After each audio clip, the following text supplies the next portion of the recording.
सलाम Pakistan, DMH news के साथ मैं हूं हरम फारूक। नाजरीन, नज़र डालते हैं आज की अहम खबरों पर। इंतखाबात 2024 के नताइज नामंजूर, फॉर्म 45 ओरिजिनल दिए जाएं, हकीकी रिजल्ट से अवाम को महरूम करने की कोशिश नाकाम बनाएंगे। पाकिस्तान तहरीक लब्बैक के कौमी असम्बली N114 के उम्मीदवार मियां आसफ महमूद एडवोकेट की प्रेस कॉन्फ्रेंस करते हुए तहरीक लब्बैक के उम्मीदवारों ने इलेक्शन 2024 को मुतनाज़ा करार दे दिया। यह जो कि इलेक्शन से पहले होनी होती है, फिर इलेक्शन का कंडक्ट होता है और फिर इलेक्शन की जो काउंटिंग होती है, तो जो प्री पोल रिगिंग थी, with in the poll rigging और पोस्ट पोल रिगिंग, हर चीज़ तो जारी है। और जो रात को रिजल्ट आने थे, जो हमारे उम्मीदवार आगे थे, जो सीटें ले रहे थे, अब वो भी जो है वो उनकी लिस्ट से गायब हो गए। दिया उसको इन टाइम सामने लेके आना चाहिए था। फॉर्म 45 जो है ना, वो रात को जब ये शाम 5 बजे रिजल्ट आ जाता है, पोलिंग बंद हो जाती है, तो उसके बाद कितना टाइम लगता है? आधा घंटा, घंटा, क्या कितना टाइम लग सकता है? लेकिन होता क्या है कि उन्होंने कई घंटे तक ये फॉर्म 45 नहीं दिया, फिर रात के उस पैर में जाके कह दिया कि जी नहीं, हमने वो इलेक्शन कमीशन को भेज दिया है और अब इलेक्शन कमीशन फाइनल रिजल्ट देगा।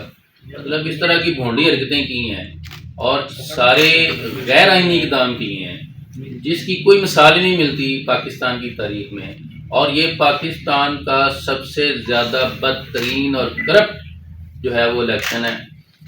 इसको मैं किसी भी सूरत में इंतखाब नहीं, ये चुनतखाब है। ये निगरान हुकूमत, इलेक्शन कमीशन और इस्टेब्लिशमेंट तीनों जिम्मेदार हैं, कोई एक अदारा जिम्मेदार नहीं है। किसी एक की जिम्मेदारी नहीं आप कह सकते कि सिर्फ इलेक्शन कमीशन जिम्मेदार है। नहीं, election commission back by establishment है ना, इस्टेब्लिशमेंट इसकी बैक पे है तो ये सारा कुछ कर रहा है। और निगरान गवर्नमेंट ऑलरेडी इस्टेब्लिशमेंट की है। अगर आप जो हमारे चीफ मिनिस्टर पंजाब है, सबसे बड़े सूबे के, आप उनकी बात करें तो आप उनकी बैकग्राउंड चेक कर लें कहाँ से आए हैं। और ये जो प्राइम मिनिस्टर वगैरह आपके बैठे हुए हैं, उनकी आप बैकग्राउंड चेक करें ना, वो कहाँ से आए हैं, किस कैडेट कॉलेज से वो पढ़े हुए हैं, उनका जो फैमिली बैकग्राउंड है वो क्या है, और उनके जो ख्यालात हैं, उनके जो व्यूज़ हैं, आप उनसे बात करके चेक करें ना किस तरह का उनका फिर रौनियत वाला जो है वो रवैया है। और वो किस तरह से आपको फोर्स करते हैं कि आप ये कहें कि जी पाकिस्तान आर्मी, इस्टेब्लिशमेंट ये सब बहुत अच्छा कर रहे हैं। हम ये कहते हैं कि बहुत अच्छा कर रहे हैं, लेकिन किस लेवल तक? 110% ये रिग्ड इलेक्शन है।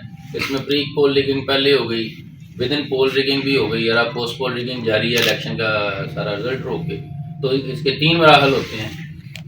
जो इलेक्शन लेट किया इलेक्शन कमीशन ऑफ पाकिस्तान ने, ये बड़ा गैर आइनी इक़दाम है, क्योंकि इलेक्शन कमीशन की सिर्फ एक ड्यूटी थी कि उसने 5 साल के अंदर अंदर इलेक्शन कराना होता है। और 5 साल उसने, उसका भी और काम नहीं होता सिवाय इसके कि उसने कोई डिलिमिटेशन करनी है, बाय पोल करवाने हैं। लेकिन 5 साल के बाद भी उनसे ये काम नहीं हो सका। RTS सिस्टम है, दोबारा बैठ गया है। आपको हैरानकुन बात ये बताएं कि ये 35 करोड़ रुपए लगा के RTS सिस्टम अभी लगाया गया। इसके लिए मेन कंट्रोल रूम जो है वो इस्लामाबाद में उन्होंने सेटल। अब इतना ज़्यादा पैसा खर्च करने के बाद, इतने ज़्यादा जो है ना वो रिसोर्सेज वेस्ट करने के बाद आपका RTS सिस्टम फिर बैठ गया है। और आज अभी तक इलेक्शन को 24 घंटे गुजर चुके हैं और अभी तक कोई रिज़ल्ट जो है ना वो फेथफुल रिजल्ट नहीं है। और ये सारा डाउट क्रिएट करके इलेक्शन कमीशन ने इलेक्शन के ऊपर सिर्फ और सिर्फ अनसर्टेनिटी, बेयकीनी और मायूसी फैलाई है। इस मौका पर तहरीक लब्बैक के ओहदेदारान मेंबरान में मुमताज अहमद खान, खालिद मंसूर एडवोकेट, पीर शौकत रहीम, मियां मुबशर महमूद, मियां नासिर महमूद, बशारत जाफरी समेत दीगर मौजूद थे। मज़ीद खबरों और अपडेट के लिए देखते रहें DMH न्यूज़।